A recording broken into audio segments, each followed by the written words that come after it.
Saudara, Lokapom Merauke intensifkan pengawasan distribusi pangan di Kabupaten Merauke.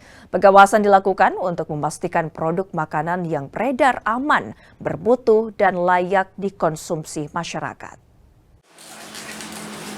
Pemeriksaan dilakukan Lokapom bersama Dinas Kesehatan ke sejumlah distributor, supermarket, minimarket, toko hingga kios selama Ramadan. Kepala Lokapom Merauke, Minarto, bilang pengawasan dilakukan untuk memastikan produk yang dijual memiliki izin edar, tidak kadaluarsa, dan disimpan sesuai standar kebersihan dan ketentuan yang berlaku.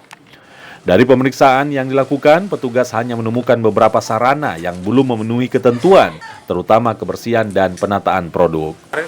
Minggu kemarin memang udah turun di beberapa distributor dan minimarket dan kios. Memang temuannya yang tidak memenuhi ketentuan masih faktor kebersihan, penataan produk-produknya, masih ada kecampur antara pangan dan ini kita cegah supaya teman-teman di kios, di sarana, di etalasenya dipajang dengan baik dan rapi.